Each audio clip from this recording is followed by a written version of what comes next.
For more on the humanitarian situation, then I can welcome Rob Williams, the CEO of War Child UK, joining us from Oxford. So, Rob, what, if anything, can be done now to protect children who are under bombardment, especially in Khan Yunis? The best way, honestly, to keep these children safe is to work very, very hard to get another truce, another cessation of the violence. The truth is that of a population of 2.2 million, 1.8 million are now displaced, concentrated in the south of Gaza. Many gone to Khan Yunis because that was apparently a safe place to go. As the Israeli military action enters into South Gaza, they are informing people that they should move from one area to another. But at this point, that's incredibly difficult. There isn't much fuel in the south of Gaza, so people can't move themselves or their families or their basic blankets and cooking stuff. A lot of people have just decided to stay where they are, which actually makes it very, very, very difficult for a military operation to separate a civilian from a combatant. And whilst you might say people really should move if danger is heading their way, moving is not at all simple in southern Gaza at the moment. And these aid trucks, as we've seen, are still arriving, around 100 of them on Saturday. How important is this as a lifeline, and is it enough aid?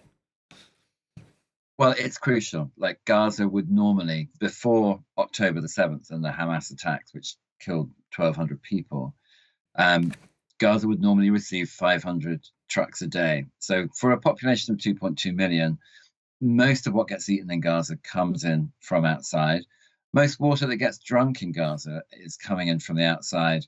There is some desalination happening in Gaza, but that relies on fuel. So if you stop fuel coming in, you cut off water supply that can be generated internally. And if you block off or damage the infrastructure that's bringing water in from Israel, there is a huge problem now of dehydration. Very, very difficult to deliver that much water by truck. We need to actually start talking about how we repair this infrastructure. And that's obviously very, very difficult when bombing is continuing. What I think worries me most about physical health is that in terms of sanitation, people are so crowded now that not only are they drinking water, which is really not safe, coming up from wells which are brackish and also full of bacteria, we have growing numbers of cases of diarrhea. Not surprising at all, to be honest. But if you go to a typical shelter, which are now housing most of the population, you will find one toilet for every 160 people. That situation, you really don't have to use your imagination very much to understand that that's going to produce a catastrophic public health crisis, the beginnings of which we're already seeing in increased rates of diarrhea. Mm. And Hamas authorities say that since October the 7th, more than 15,500 people have been killed in Gaza. They're saying that at least 70% of these were women and children, though we can't verify these figures. But the loss of life is obviously extensive, including for children. So what effect will this have on Gaza in the longer term? Psychologically, we are desperate to try and put into place some very quick psychological first aid mechanisms, which is basically emergency counseling, even down to play spaces.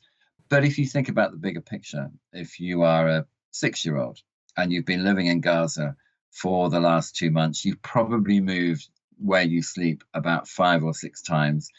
You will have had a heightened sense of anxiety from October the 7th all the way through to now, with a little bit of a pause last week. So the long-term implications for you as a 6-year-old looking forward to life, needing some kind of psychological security, that's very, very, very challenging. And I would say the same for children in Israel, the children who've been displaced or who even witnessed the violence on October the 7th. That needs a great deal of care and attention. In terms of scale, though, what we see in Gaza as being a huge challenge in terms of public psychological health is going to need a huge amount of resource and a long-term commitment to helping this population to recover. which is only possible if the politics around these children start to clear and start to be a little bit more positive about what would happen once this fighting stops. And we hope it will stop very soon. Rob Williams of War Child UK, thank you very much for your time.